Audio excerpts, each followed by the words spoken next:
Councilor Roma Robles is recognized.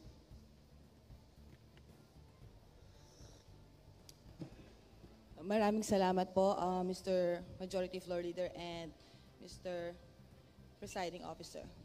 Ito po ay isang privilege speech po. Kasi po nung mga nakaraang araw, may nakita po akong post sa FB na hindi kaaya-aya para sa aking paningin at sa aking pananaw bilang lingkod bayan na kinabibilangan ng pamunuan ni Mayor Hani Lacuna, ng inyo pong lingkod, kayo po, Vice Mayor Yulcer Bonyeto, at ng 12 City Council.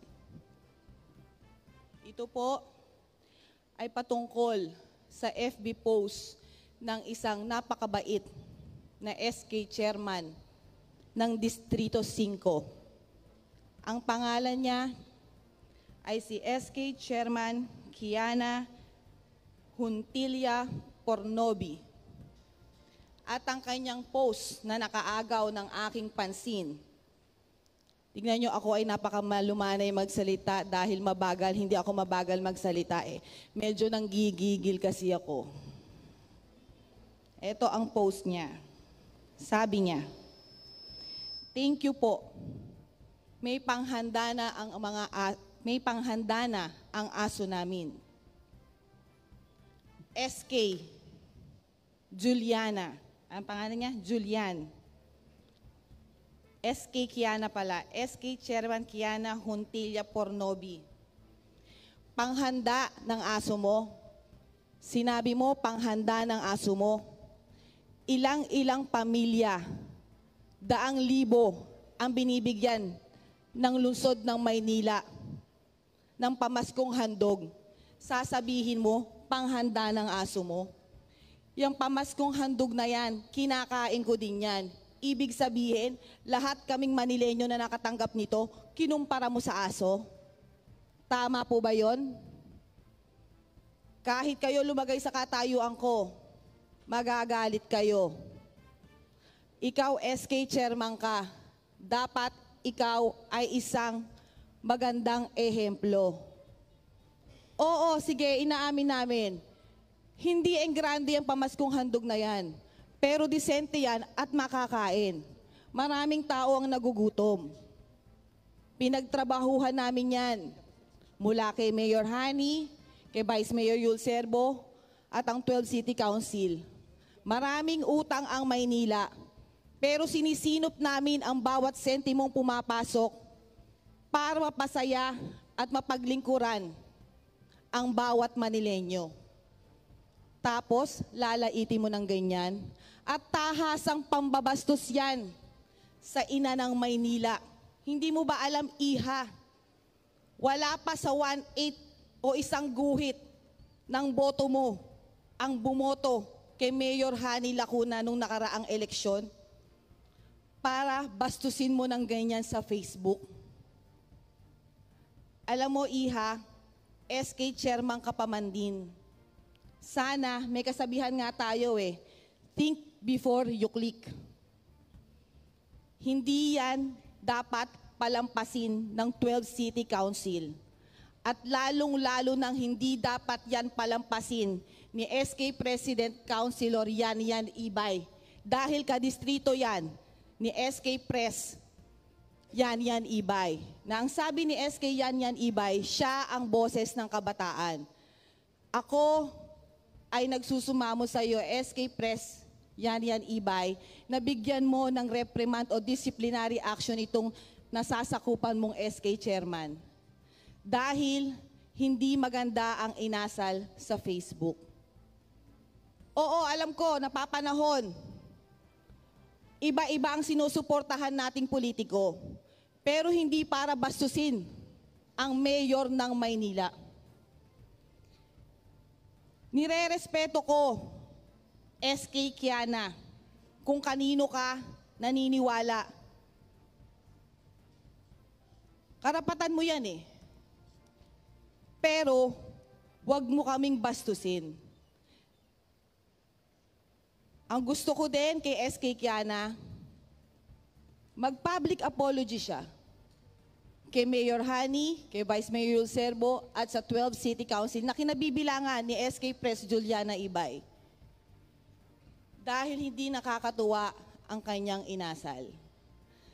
Bilang chairman ng Committee on Children Affairs, kasama ko ang Youth Bureau, kasapi yan, membro ko yan, pati si ang SK Fed.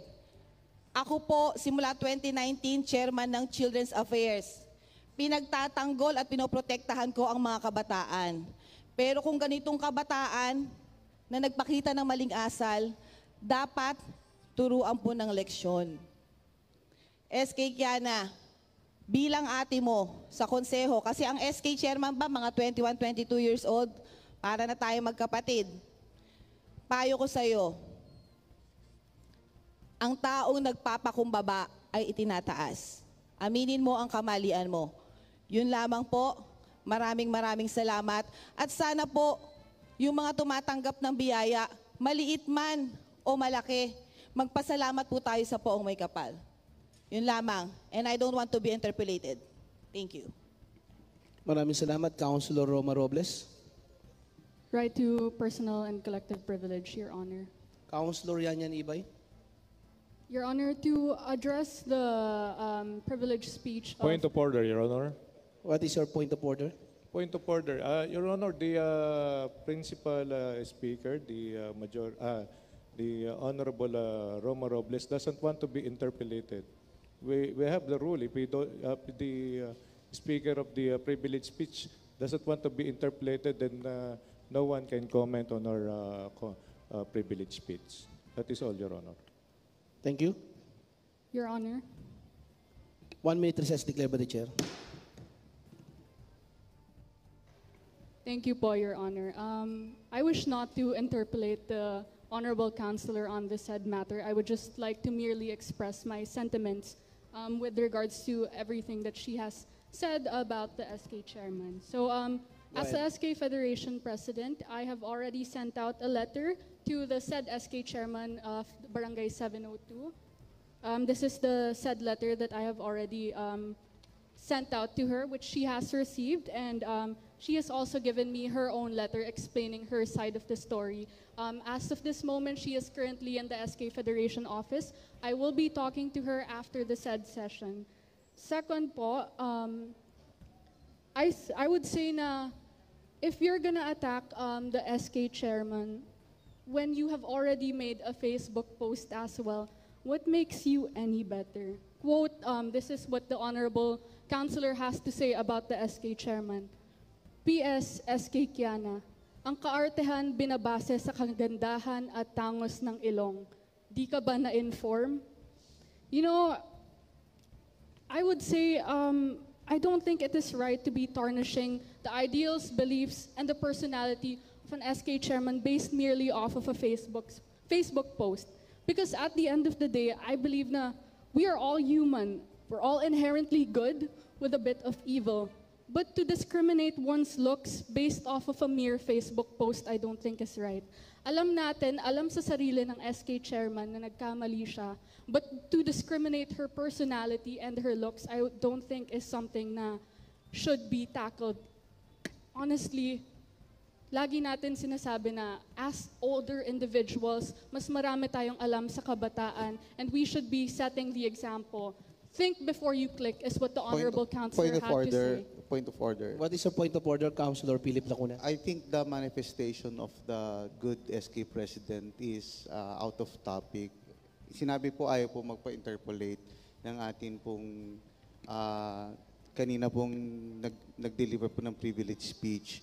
But I would also like to commend the SK President Yan for taking immediate action in this problem. But I hope po sana wag na po natin ito po pahabain pa po itong pinag-uusapan po natin. Anyway, the person who delivered the privilege speech has also said his piece. At binigyan naman po kagad ng kaagarang action po ni Councilor Yanyan unless she's going to manifest to delivering another privilege speech. But request ko lang po, nasa harapan po tayo ng mga SK po ngayon, ipapasa po natin ang kanila pong budget. Let us just keep this record or this issue po isang tabi. Again, bugso lang po ng damdamin bilang po nakakatandang membro at bilang isa pong senior member ng City Council. It is already enough that the good Councilor Roma Robles has said this kanila pong sentiments through a privileged speech at binigyan naman po ng aksyon ng ating pong butihing SK President. So yun lamang po, Your Honor. Simple request. Sana po let's stop it at this, Your Honor. And let us go on and continue with the business of the day. Marami pong tao nag-aantay. Andito po yung mga SK. Inaantay pong mapasa po nilang kanila pong budget. Yun lamang po, Your Honor. Maraming salamat. Thank you, Councilor Philip Lacuna. Majority Floor Leader. Your Honor, I Your have here. Honor. Last na po. Okay, Councilor Yan Ibay is recognized. Maraming salamat po, Your Honor. Again, I'd just like to summarize everything that I've said. I really don't stand for hypocrisy, especially with matters such as this. So thank you for hearing my side, and I will be talking to the SK chairman po later on. So maraming salamat po. Your Honor, Maraming Your salamat. Honor, Your Honor, hindi Councilor ako Roma ipokrita. Hindi ako ipokrita. At eto sinabi ko yon. Pag kami ang sumagot, dumipensa lang kami pamali. Yan tayo eh. Your Honor, Diba? Your Honor. Kaya nga One may minute recess out declared by the loud chair. diba? Your Honor. That's out of order na po yan. Oo. Pag kami hindi pwede magsalita, Your Honor, pag sila pwede. Tama Point na of sabi order.